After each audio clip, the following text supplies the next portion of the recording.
Secretary Clinton said she never sent or received any classified information over her private email. Was that true? Our investigation found that there was classified information sent. So it was not true. Okay, that's what I said. Okay. Well, I'm looking for a little shorter answer so you and I are not here quite as long. Secretary Clinton said there was nothing marked classified on her emails either sent or received. Was that true?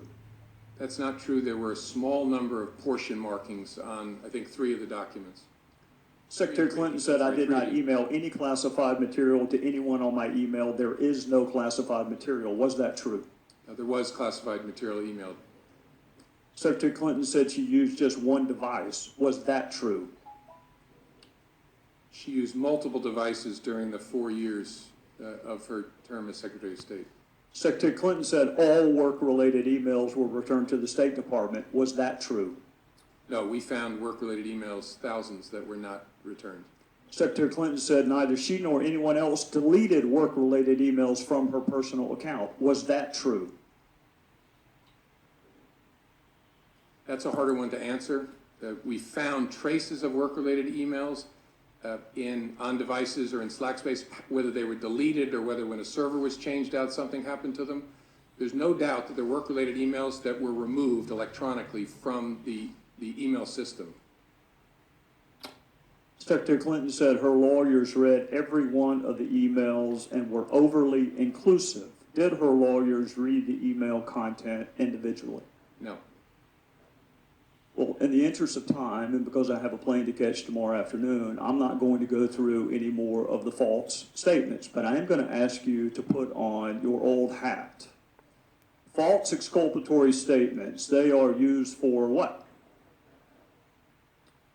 Well, either for a substantive prosecution or for evidence of intent in a criminal prosecution. Exactly. Intent and consciousness of guilt, right? Is that right? Right. Consciousness of guilt and intent. In your old job, you would prove intent, as you just referenced, by showing the jury evidence of a complex scheme that was designed for the very purpose of concealing the public record. And you would be arguing, in addition to concealment, the destruction that you and I just talked about, or certainly the failure to preserve. You would argue all of that under the heading of content. You would also be arguing the pervasiveness of the scheme, when it started, when it ended, and the number of emails, whether they were originally classified or up-classified. You would argue all of that under the heading of intent.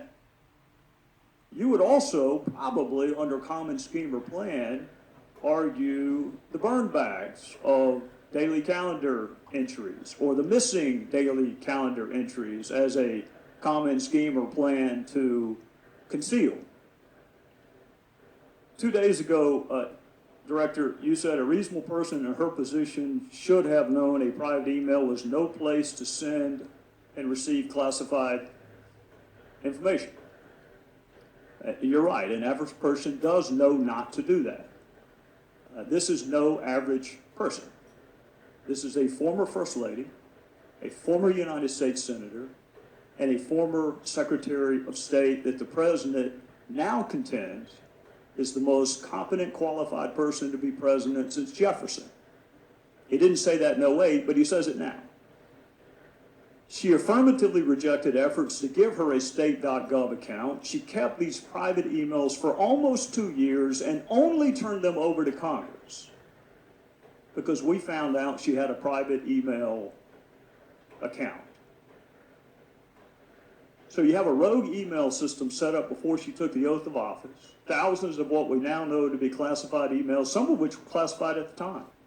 One of her more frequent email comrades was in fact hacked, and you don't know whether or not she was.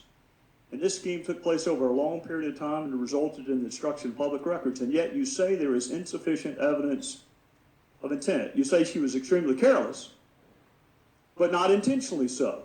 You and I both know intent is really difficult to prove. Very rarely do defendants announce, on this date, I intend to break this criminal code section. Just to put everyone on notice, I am going to break the law on this date. It never happens that way. You have to do it with circumstantial evidence. Or if you're Congress and you realize how difficult it is to prove specific intent, you will formulate a statute that allows for gross negligence. My time is out, but this is really important. You mentioned there's no precedent for criminal prosecution. My fear is there still isn't. There's nothing to keep a future Secretary of State or President from this exact same email scheme or their staff. And my real fear is this. It's what the chairman touched upon. This double-track justice system that is rightly or wrongly perceived in this country. That if you are a private in the Army and you email yourself classified information, you will be kicked out. But if you are Hillary Clinton and you seek a promotion to Commander-in-Chief, you will not be. So what I hope you can do today is help the average person, the reasonable person you made reference to, the reasonable person understand why she appears to be treated differently than the rest of us would be. With that, I would yield back.